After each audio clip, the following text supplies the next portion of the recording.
Eclesiastes capítulo 3. E pela graça nós somos salvos. Isso não vem de nós, né, irmãos? É dom de Deus, não vem das obras para que ninguém se glorie. Eclesiastes capítulo 3, versículo 1, amém? Amém. Vamos lá? Tudo tem o seu tempo determinado, e há tempo para todo propósito debaixo do céu. Verso 2. Há tempo de nascer, há tempo de morrer, há tempo de plantar, há tempo de arrancar o que se plantou, tempo de matar, tempo de curar, tempo de derribar, tempo de edificar, tempo de chorar e tempo de rir, tempo de prantear e tempo de saltar, tempo de espalhar pedras e tempo de juntar pedras, tempo de abraçar, tempo de afastar-se do abraçar, tempo de buscar, tempo de perder, tempo de guardar, tempo de deitar fora, tempo de rasgar, tempo de coser, tempo de estar calado, tempo de falar, tempo de amar, tempo de aborrecer, tempo de guerra, tempo de paz. Senhor nosso Deus, é muito importante, ó Pai, que está no céu essa palavra que o Senhor deu ao sábio Salomão para falar com os filhos do Senhor, para deixar escrito. E eu peço, Senhor, que pela misericórdia do Senhor me dá sabedoria e graça para poder transmitir a palavra do Senhor para a igreja. Que nesta manhã, Senhor, mediante a graça e a misericórdia do Senhor, que todos saiam daqui alimentados pelo poder do Senhor, em nome do Senhor Jesus. Eu sou apenas um vaso de barro, mas usa-me por misericórdia e fala conosco através da palavra do Senhor, amém? Louvado seja Deus. Ao assentar, podem bater as palmas para exaltar o grande Deus soberano Senhor Jesus.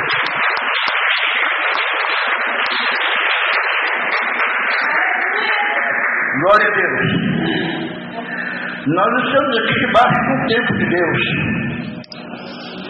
Então, o que nós lemos aqui no primeiro versículo, eu li todos os 8 versículos, mas nós lemos aqui no primeiro que diz assim: o seu tempo determinado, tudo tem seu tempo determinado e há tempo para todo propósito debaixo do céu.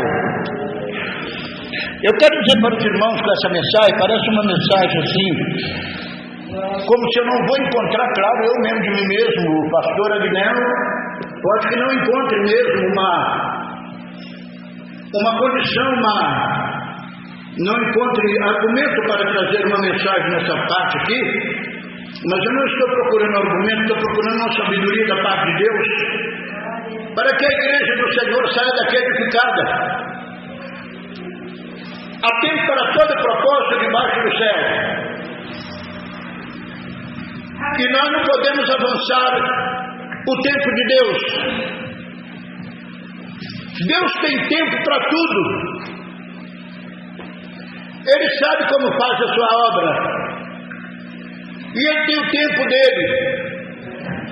E nós deveríamos, que eu estou falando até para mim. Porque muitas das vezes, não sei se vocês observam isso, que nós muitas das vezes com a nossa pressa, porque tem um problema conosco. Eu quero pedir a Deus uma bênção hoje, mas quase que eu queria que ontem Ele já me respondesse. Está quase dizendo, nós quase que dizemos igual dizemos para o homem: isso é para ontem, viu?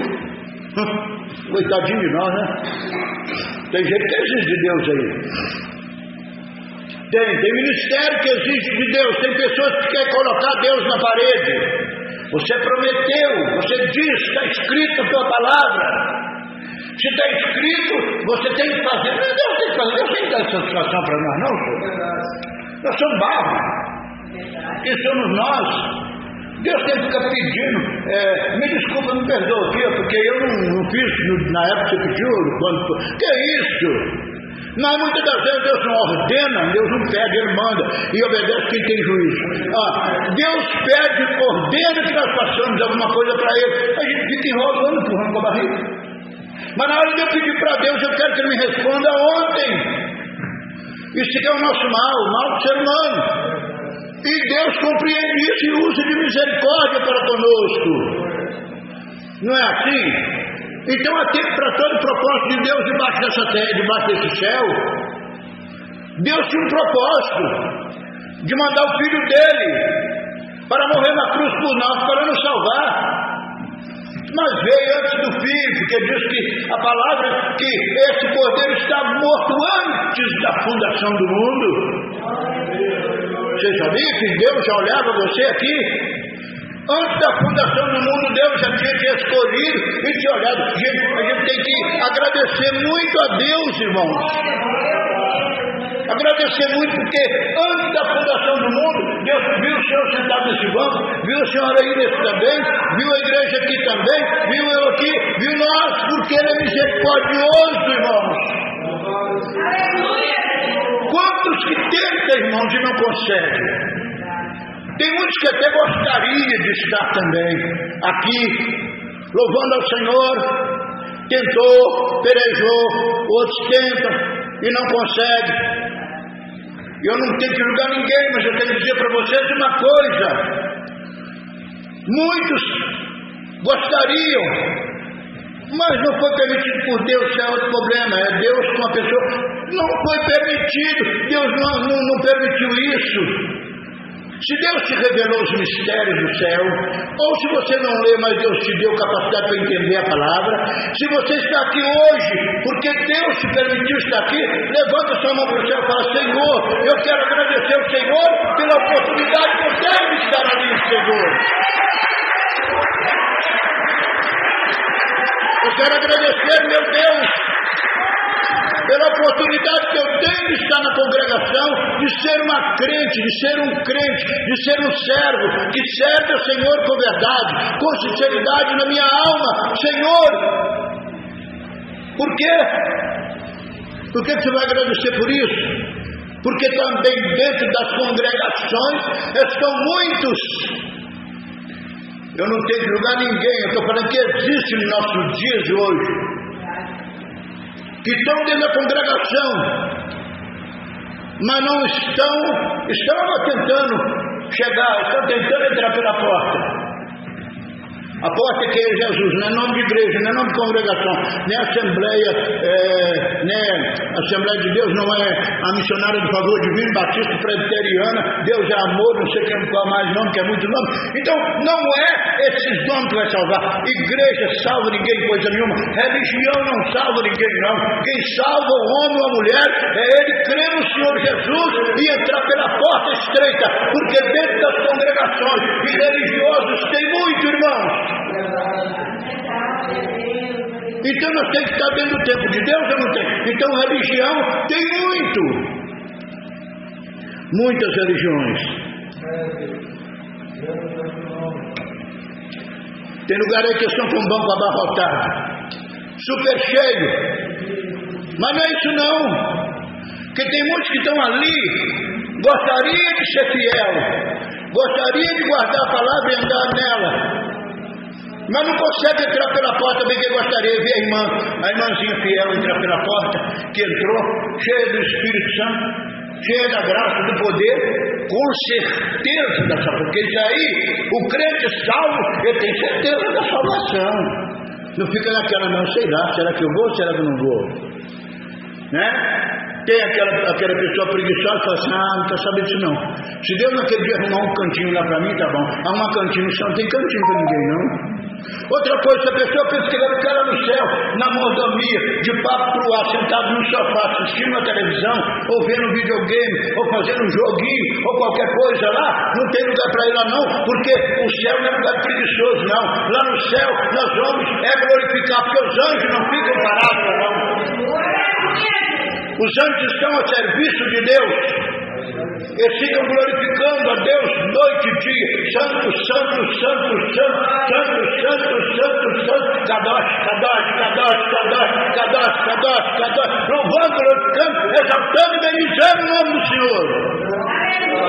Fica parado não. Anjo é para servir ao Senhor. E a igreja, quando subir para a glória também, vai estar a serviço de Deus, glorificando e louvando ao Senhor todo o tempo. Agora, por que tem muitos que eu falei que tenta entrar, está até dentro de uma igreja, está com a Bíblia na mão, está ali pelejando, mas não consegue. Por quê? Porque tem um fardo. Tem um fardo que essa pessoa não deixa ele por nada. Esse fardo, ela não troca ele por Cristo. Você ama Jesus hoje? Como eu amo o Senhor? Você ama Deus? Não. Né? Amo muito. Né?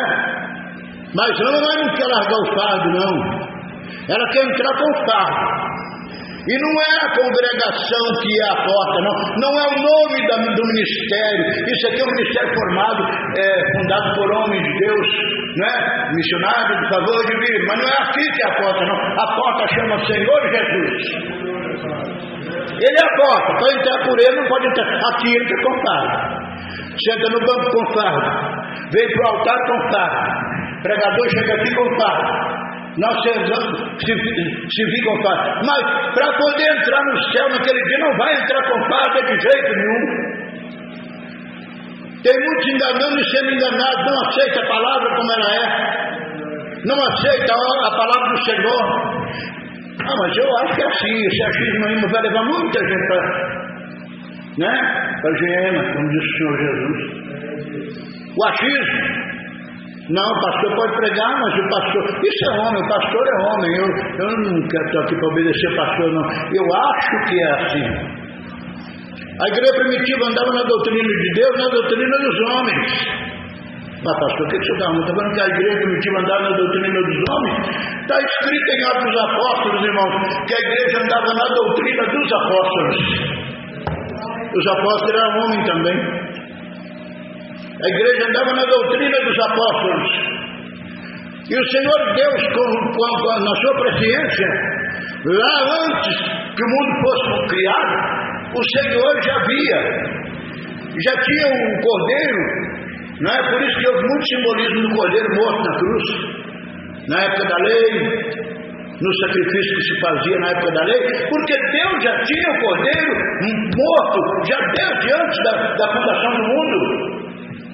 Esse cordeiro já estava prometido, morto já. Era um projeto de Deus. Por que era um projeto de Deus? Porque viu você, viu eu, viu nós, na nossa decadência, na nossa miséria, nos nossos pecados, e Ele queria que nós fôssemos salvos pelo poder do sangue precioso do Senhor Jesus. E é isso que aconteceu.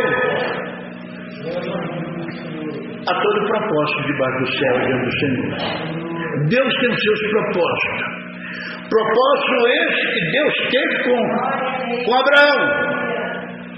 Chamou Abraão lá em Ur dos Caldeus, resumindo, né? Abraão teve de Deus promessas e até uma promessa de ter um filho. Deus ia dar a Abraão, foi quando ele contou as estrelas, Deus falou para ele assim, porque ele clamou com o Senhor e falou assim, Senhor, eu estou velho, eu não tenho herdeiro, como é que vai ser comigo? O Senhor está falando que eu serei, né? Que eu fico pensando com quem vou deixar minha herança, a não ser quando Damasceno Eliezer, com quem? Né? Aquele escravo que ele comprou e deu ele a liberdade, mas ele não quis, falou, não quero liberdade, vou continuar seguindo o Senhor. Então ele falou, a minha herança vai ficar com ele. Aí o Senhor falou com ele, o Damasceno Eliezer não vai ser o seu herdeiro, não. O seu herdeiro vai sair das suas entranhas, Abraão, vai ser seu filho. Mas como esse homem já estava inteirando 80 anos, por aí e tal, né? Tem muita gente que não sabe esperar a bênção de Deus no tempo de Deus, não quer adiantar para Deus. Vou dar ajudinha para o Senhor, senão ele não vai conseguir cumprir a palavra. Que é isso? Sem engano. Não precisa de ajuda não, Deus não precisa não. Se ele falar uma palavra, ele move céus e terra, mas ele cumpre a sua palavra. Deus vela pela sua palavra para cumprir. Aí a Sara inventa uma. Vou dar minha criada Agar, aquela ganhou lá no Egito, o faraó deu, né, para ela, aquela criada pelo nome de Agar, e que acompanhou o povo o Abraão com o seu povo para a terra de Canaã. Vou dar a minha criada, a minha serva Agar, para o meu marido, para ele entrar e ficar com ela para poder ter um filho, porque pelo jeito que eu estou vendo, o homem está ficando velho, ele não vai conseguir ter um filho comigo, né? Não, mas daqui mais para frente não. Aí deu Agar. O Abraão se relacionou com Agar e teve um filho por nome Ismael. Esse Ismael e essa Agar deu um trabalho para Sara, que não foi brincadeira, porque ela não queria mais respeitar Sara como a senhora dela não.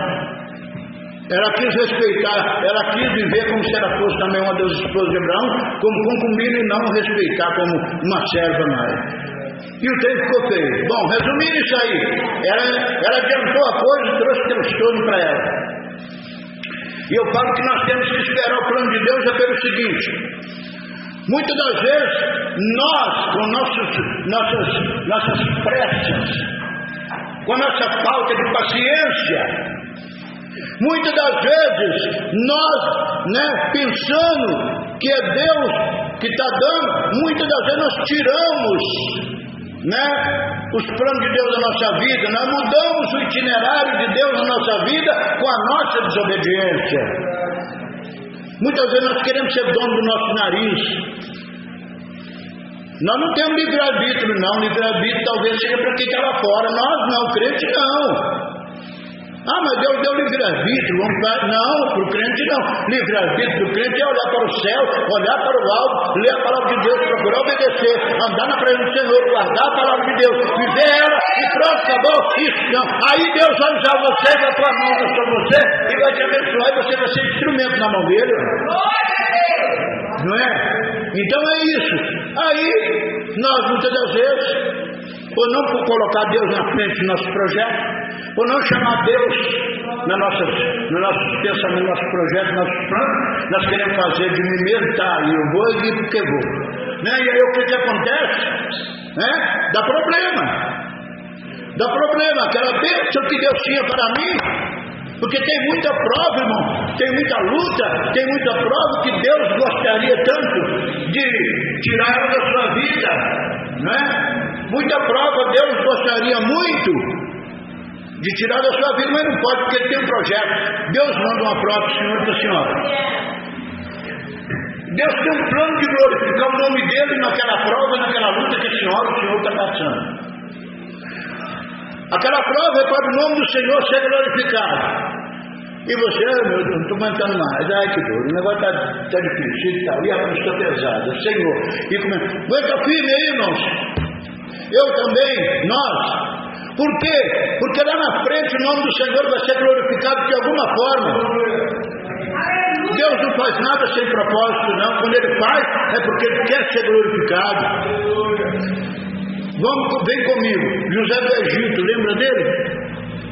José do Egito tinha alguma coisa que ele fez para ele poder ser punido daquela forma? Não, ele era apenas um filho obediente ao pai na terra de Canaã. Quando então, por inveja dos irmãos dele pegam ele, vende para os amalequitas, que vinham subindo, indo para o Egito e comprando escravos para levar para o Egito. Os irmãos dele vendem ele para o Egito. Um menino humilde, amoroso e obediente aos pais, vai agora como escravo para o Egito, senão apanhando debaixo de fogo, sofrendo. Chega lá na terra do Egito, Potifar, que o comandante era, naquela época, o comandante da guarda do faraó, agrada de José, comprou ele e levou para sua casa. O testemunho do homem, do menino, do jovem, era tão abençoado, ele era tão fiel a Deus, que no Egito não se via assim, porque lá a adoração era aos deuses pagãos. Então, ele, por ser servo do Senhor, era fiel, o faraó confiou nele toda a casa dele, pois ele, como chefe sobre todos os criados, confiou nele, Pois é, mas vai lá a pombagira do inferno, entra na mulher do Potifar. Eu estou falando de Potifar. Se eu falei faraó, vocês me perdoem. Eu estou falando de Potifar, que comprou José e levou para a casa dele e colocou ele como governador lá dentro da casa dele. Mas a mulher do Potifar, entrou um demônio nela lá, que era a grada do José.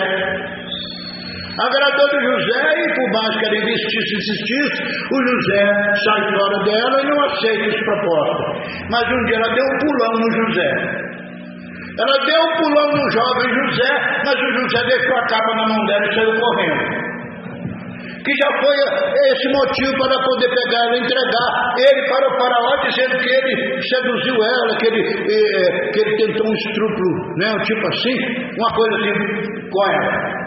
O faraó, Potifar, ela foi a conta dele entregar ele para o Potifar, o marido dela, Potifar. O Potifar pega então, meio assim, sem crer muito nela, não mandou matar o José, mas manda o José para o calabouço,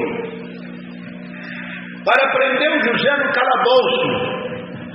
E o José foi lá para dentro da prisão, por 7 anos, foi lá para dentro da prisão, sofreu.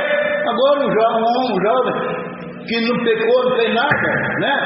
Agora ele vai para dentro do calabouço sofrer injustamente, honestamente. Ele deve ter lá dentro do calabouço, fala: Senhor, tem misericórdia de mim, Senhor. O que eu fiz para me cair aqui nessa situação, nessa imundícia aqui, nesse lugar lúgubre? O que eu fiz para me cair aqui, Senhor? Eu não sou filho de patriarca, Senhor. O meu bisavô não é o Abraão? Abraão era bisavô dele, ele era filho de Jacó. O Isaac era tio dele. Então Abraão, Isaac e Jacó eram bisavô, né? Então, o que acontece? O que eu fiz para me cair aqui?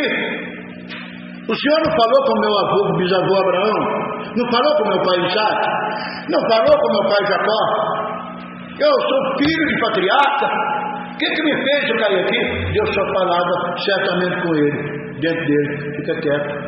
Deus tinha um propósito, Deus tinha um plano, Deus tinha uma obra a realizar. Fica quietinho.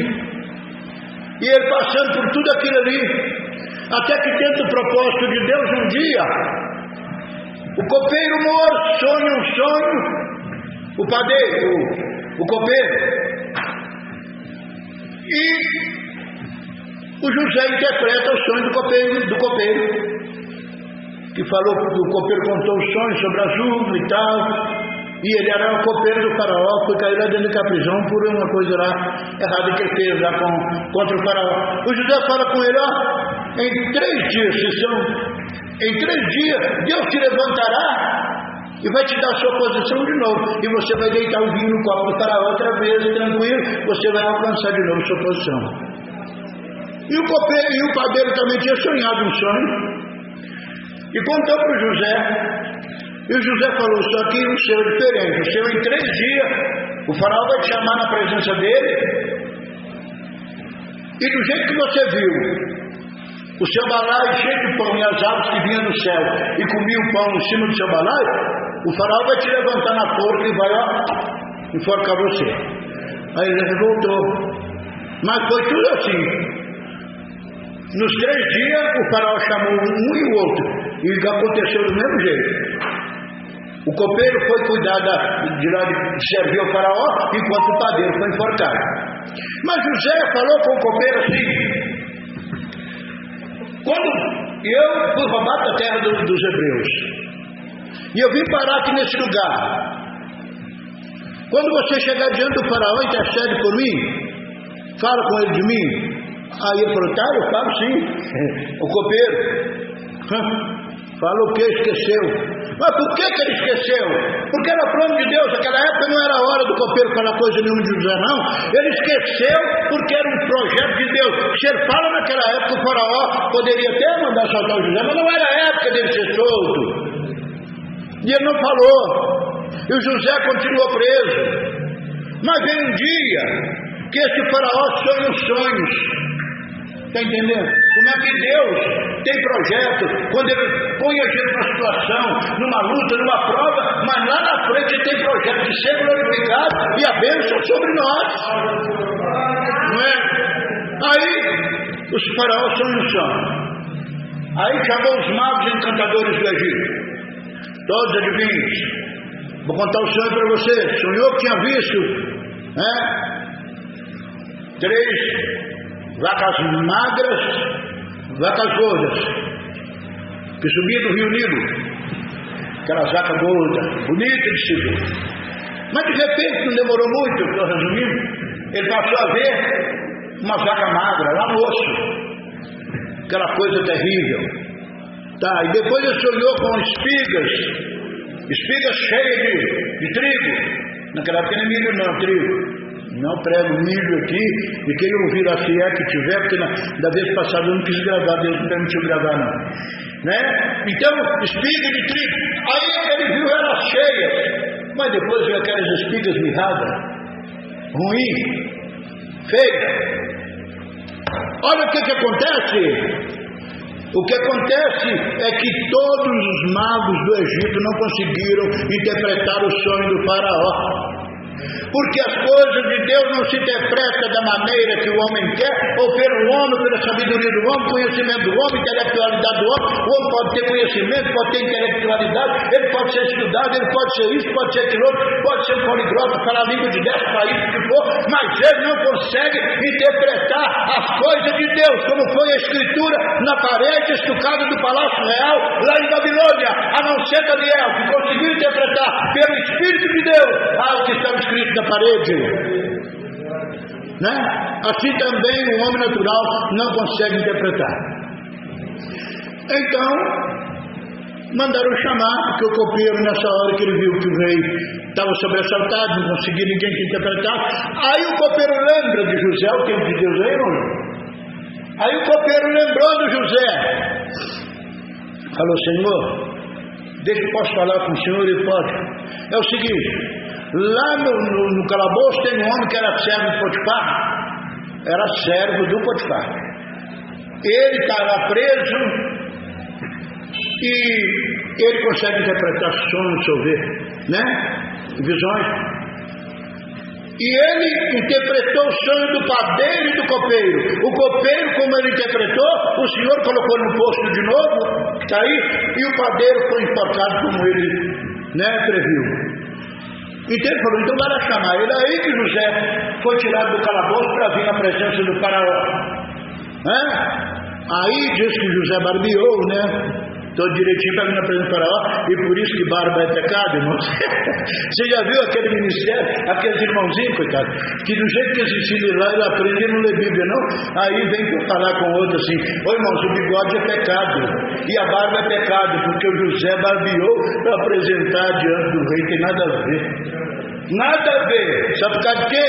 Porque se você vai para uma firma e lá na firma só admite pessoa de cabelo cortado e de barba feitinha, você vai aparecer lá barbudo uma vez que você está procurando emprego?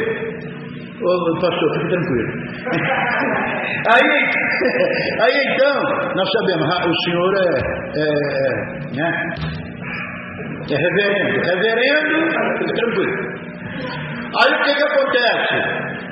O José barbeou para apresentar diante do faraó. E apresentou diante do faraó.